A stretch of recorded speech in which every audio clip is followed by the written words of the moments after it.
Okay, it is preparing to live stream. And I will send you. Okay, it is. Okay, it's preparing to live stream. And I will send you. Okay, it is. Okay, it's preparing to live stream.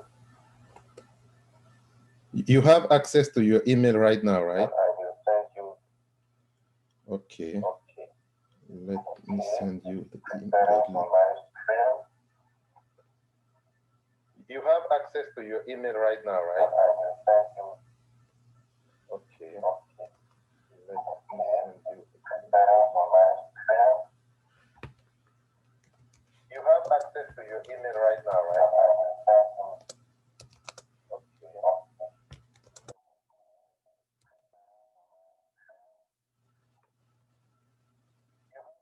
to your email right now, right?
You can hear me now, right? Okay. Are you able to upload the YouTube? You can hear me now, right? Okay. Did you use the link I just sent you a text to your phone? It opened? Okay, so now I will hang up the phone and then we'll work. Okay. It opened? Yes, because I muted it because it was having an echo. I will hang up the phone and then we'll work. So I'll hang up the phone. If you don't hear me, then you call me back. Yes, because I muted it because it was having an echo. I will hang up the phone and then so I'll hang up the phone. If you don't hear me, then you call me back. Yes, because okay. I muted it because it was having an echo. I will hang up the phone and then so I will share this screen because I want you to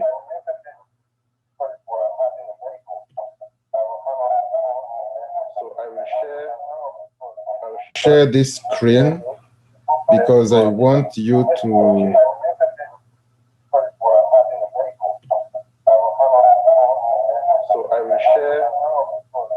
share this screen because I want you to. A function is a special relation in which each input, normally x, has exactly one output, Share this screen. So when given the graph of a relation, the vertical line test can quickly determine if the relation is also a function. Because I want you to. A function is a special relation in which each input, normally x, has exactly one output. Share this screen. So when given the graph of a relation, the vertical line test can quickly determine if the relation is also a function. Because I want you to. A function is a special relation in which each input, normally x, has exactly one output. Share this screen. Given the graph of a relation, the vertical line test can quickly determine if the relation is also a function. Because I want you to. A function is a special relation in which each input, normally x, has exactly one output. Share this screen. Given the graph of a relation, the vertical line test can quickly determine if the relation is also a function. Because I want you to. A function is a special relation in which each input, normally x, has exactly one output. Share this screen. Given the graph of a relation, the vertical line test can quickly determine if the relation is also a function. Because I want you to. A function is a special relation in which each input, normally x, has exactly one output. Share this screen. Given the graph of a relation, the vertical line test can quickly determine if the relation is also a function. Because I want you to. A function is a special relation in which each input, normally x, has exactly one output. Share this screen. Given the graph of a relation, the vertical line test can quickly determine if the relation is here at y equals -2. Therefore, these vertical lines never intersect the graph in more than one point, and therefore this passes the vertical line test, and the answer is yes, it's a function. How about now? We can also apply the vertical line test when we have points graphed on the coordinate plane. The vertical line test states that if a vertical line never intersects the graph of a relation in more than one point, then the relation has exactly one output, normally y, in which each input, normally on the vertical line test. A function is a special relation in which each input, normally to a lesson on the vertical line. Okay. Watch again and let me know if it does the same problem. I'll hang up so that you can use, since you are using the phone, I'll hang up and I'll play again the video. If you don't hear, call me back, okay?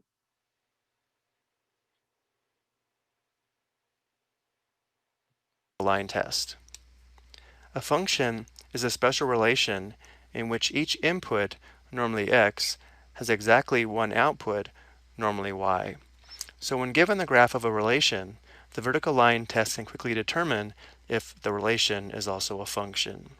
The vertical line test states that if a vertical line never intersects the graph of a relation in more than one point, then the relation is also a function. So what we'll do is sketch several vertical lines across each graph to determine if it passes the vertical line test to see if it's a function or not.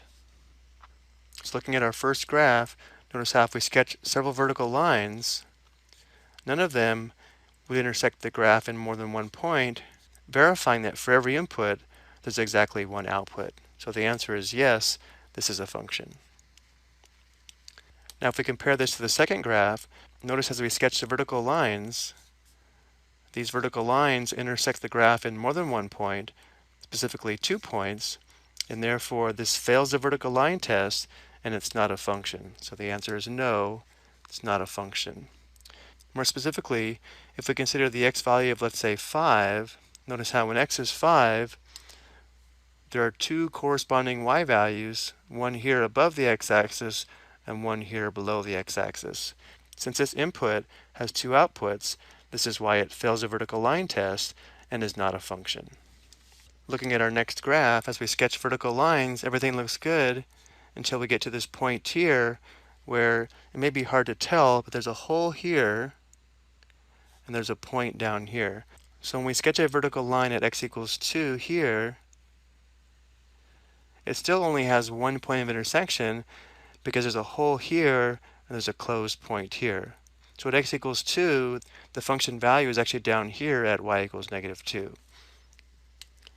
Therefore, these vertical lines never intersect the graph in more than one point, and therefore this passes the vertical line test, and the answer is yes, it's a function. We can also apply the vertical line test when we have points graphed on the coordinate plane, as we see here in the next two examples. Notice if we sketch vertical lines anywhere throughout this coordinate plane, they never intersect the points in more than one point, and therefore it passes the vertical line test, and the answer is yes, this is a function. Every input has exactly one output. Now looking at the next graph though, it looks good all the way through here, but then notice at x equals 4 here, this vertical line would intersect the graph in 2 points, one here at y equals 0 and one here at y equals 5. Therefore, there are 2 points of intersection, and this is not a function. Still a relation, but it's not a function. The x value of 4 has actually 2 outputs. On the next graph here, we can easily see these vertical lines intersect the graph in more than one point. Therefore, this fails and is not a function. So our answer is no. Let's take a look at a few more. We'll sketch some vertical lines here. None of these lines intersect the graph in more than one point. Notice how there is a break in the graph. So at x equals 0, there are 0 points of intersection with the graph, but that's fine because 0 is not more than 1. Therefore, this passes the vertical line test, and yes, it's a function. Next, you can easily see this graph here passes the vertical line test. We never have more than one point of intersection, and therefore the answer is yes, it's a function. And then finally on this graph here, again, there are vertical asymptotes, but at no point does a vertical line intersect the graph in more than one point, and therefore it passes, and this relation is a function. So the answer is yes. Now it may be hard to see, but in this graph, this is an open point.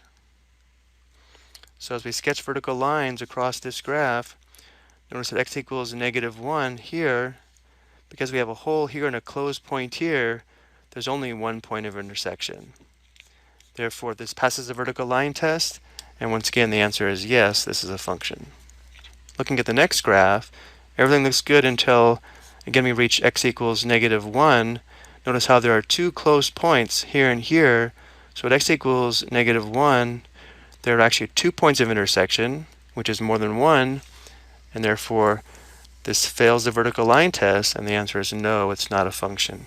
At x equals -1, there are actually 2 outputs, not just 1. Looking at our last example, As we sketch vertical lines, it looks good until, again, we reach x equals -1 here. Notice how there's no hole in the graph down here, and there's also a point up here at y equals 2. So this vertical line intersects the graph in more than one point, actually 2 points. So this fails the vertical line test, and the answer is no, this is not a function. I hope you found this helpful.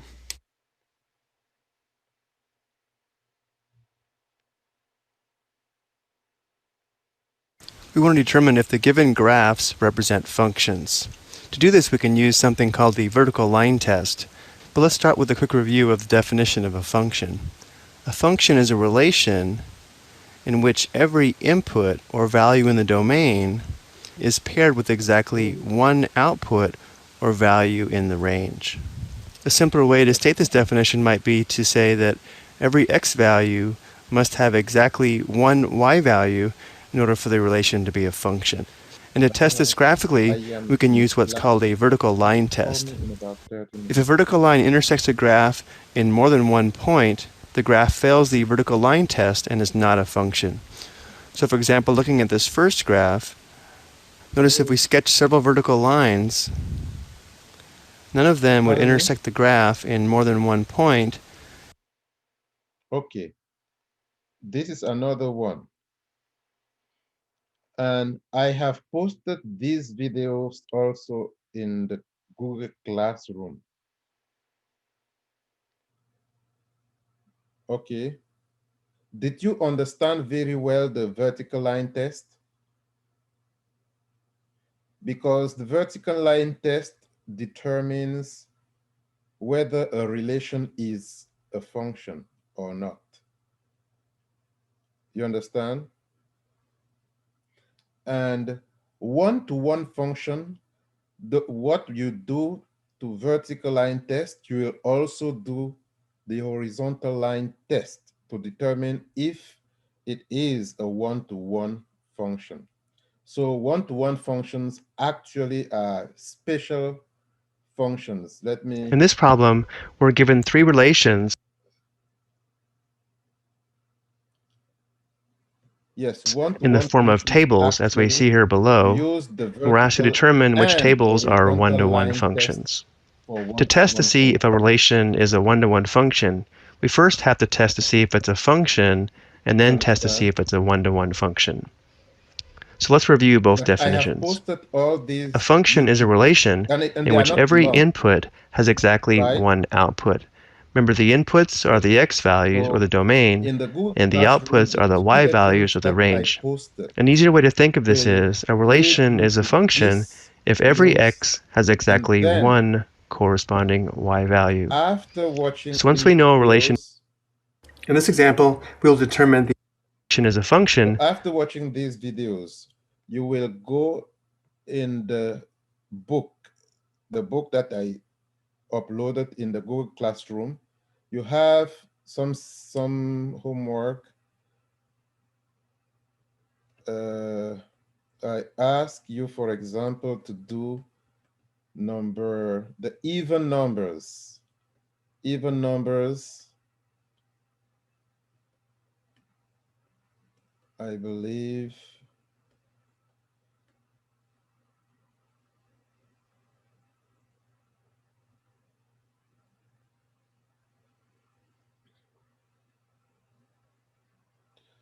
One point one.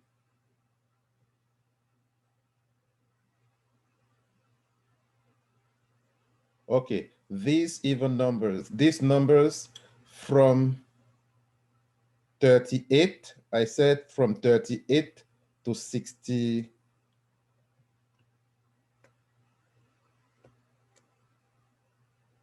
Yes, to 62, I believe. But even numbers, it means divided by 2.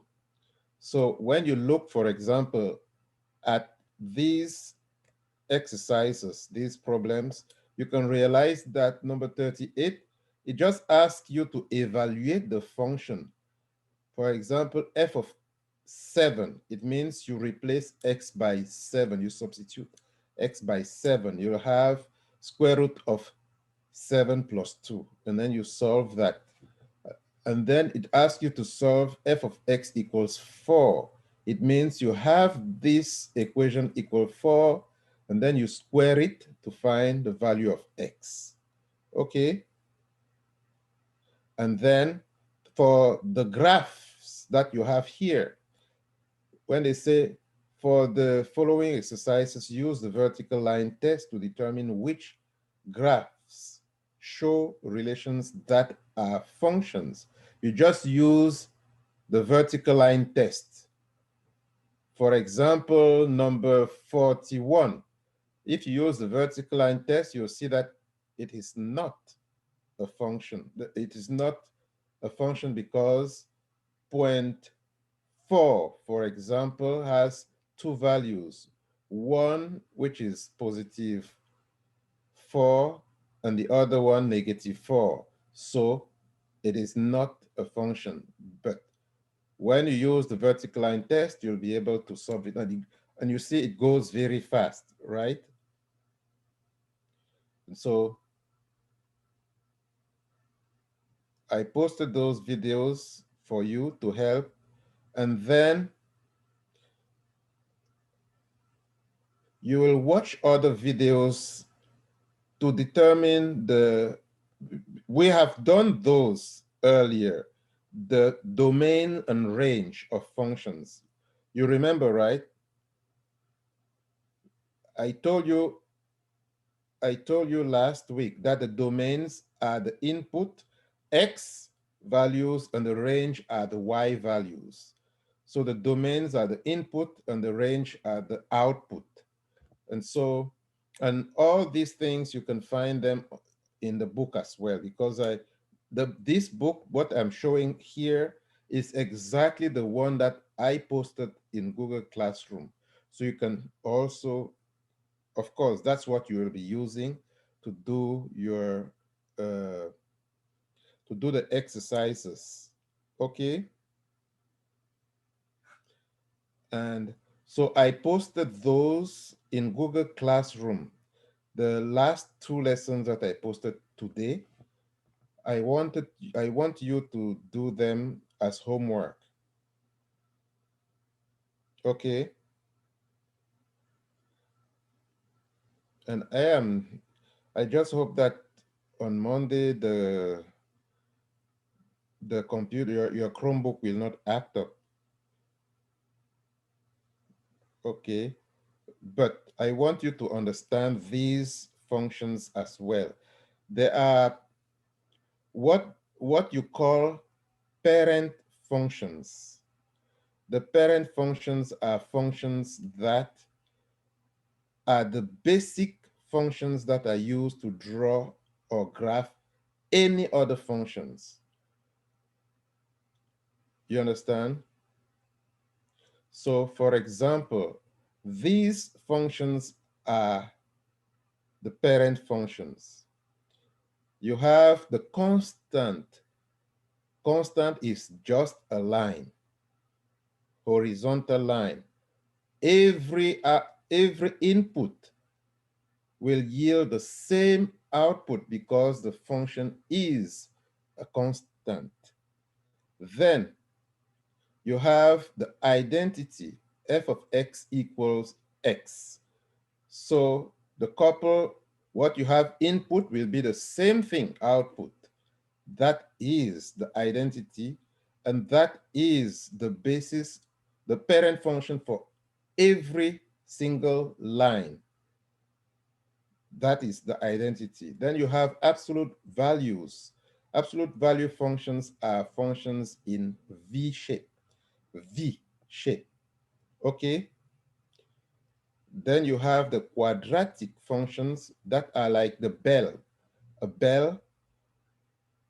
And of course, those are parent functions. Parent functions are the easiest and simplest functions in the category. Then you have the cubic functions that looks like a sofa, a chair. You see that, where somebody can sit. See, somebody can sit there. And so that is the cubic function. And then you have the reciprocal. The reciprocal functions are 1 over x, and they give you the graph of the reciprocal. Of course, for all these functions, they also attached a table, but the table is incomplete because the domain, when they put the arrow, it means it doesn't stop, right? But they give you the table of values for you to be able also to graph the same thing. And then they have the reciprocal square, 1 over x squared. And you see how it looks. It is like the reciprocal, except that everything is positive. It means what is negative here, they flip it over the x-axis, and you have both that way. And then you have the square root function here, and you have the cubic function as well. So those are the basic parent functions. It's very, very important to remember these functions because these are the functions that they use to build all the other functions. Okay? Yes. So that is very, very important. And I wanted you to be able to see that. I am just sorry because I wanted, if it was working, I would have used my whiteboard on my phone to explain all these things to you. But hopefully on Monday it will be solved. And then you need to also understand, you remember how to write the interval notations, right? The interval notation, for example, when they say x is greater than a, it is parenthesis a comma infinity.